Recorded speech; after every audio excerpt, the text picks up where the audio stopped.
नमस्कार मंडळी, मी स्नेहल तुमचे मनापासून स्वागत करते। चला, 1 वाटी तांदळाचे पीठ आहे, अर्धी वाटी दही, 1 चमच जिरे, चवीप्रमाणे मीठ टाकून हे पीठ आपण छान मिक्स करून घ्यायचं आहे।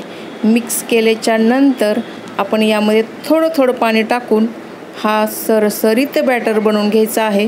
सरसरीत म्हणजे जास्त घट्ट नको किंवा जास्त पातळ नको, असा हा बॅटर आपण बनवून घ्यायचा आहे।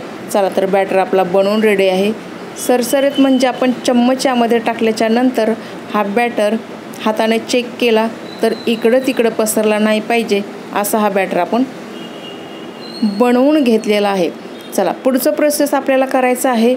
हा बॅटर आपण एका मिक्सी जारमध्ये टाकून हा मिक्सरमध्ये 30 सेकंदासाठी छान फिरवून घ्यायचा आहे। यामुळे काय होईल की आपला बॅटर थोडासा फ्लफी होईल। चला तर यानंतरचं प्रोसेस आपण करायचं आहे। बॅटर आपला मिक्सी जारमधून काढलेला आहे। चला तर पुढे काय करायचं आहे, पुढे आपण तवा गरम करायला ठेवायचा आहे।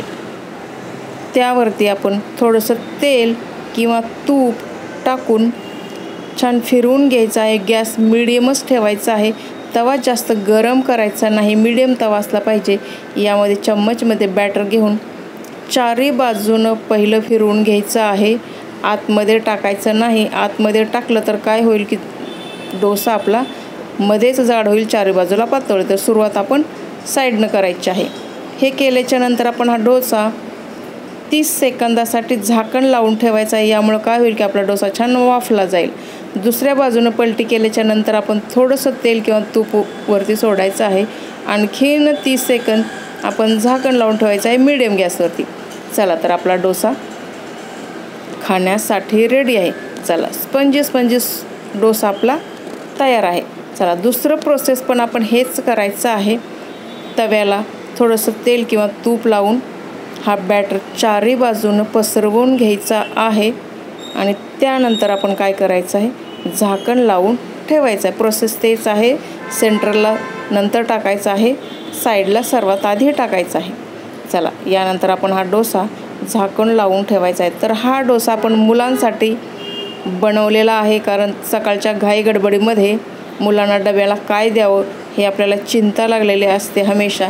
तर झटपटमध्ये तांदळाचं पीठ तर हमेशा आपल्याकडं असतं, दही पण असतंच। तर हा हेल्दी डोसा आपण मुलांसाठी बनवून द्यायचा। त्याबरोबर सॉस द्या, सॉसबरोबर हा डोसा खूप छान लागतो, किंवा चटणी मुलं खात नाहीत हल्ली, सॉस खातात। त्यामुळं हा डोसा आपल्यासाठी बनवायला इझी आणि मुलांसाठी डब्यामध्ये द्यायला पण इझी असतो। चला तर आपले 3 डोसे बनवून झालेले आहेत।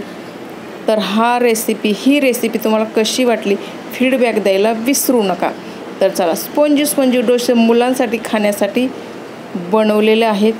चॅनलवरती नवीन असाल तर चॅनलला सबस्क्राईब करा, तसंच बेल आयकॉन क्लिक करा, जेणेकरून माझे पुढील येणारे व्हिडिओज सर्वात आधी तुमच्यापर्यंत येतील। चला तर डोसा दह्याबरोबर खावा किंवा सॉसबरोबर खावा। चॅनलला लाईक करायला विसरू नका। चला तर मग व्हिडिओ आवडला असेल तर लाईक करा, चॅनलला सबस्क्राईब करा। भेटूया असंच नेक्स्ट रेसिपीसह। तोपर्यंत स्वस्त राहा आणि मस्त राहा, आणि सर्वात महत्त्वाचं हेल्दी राहा।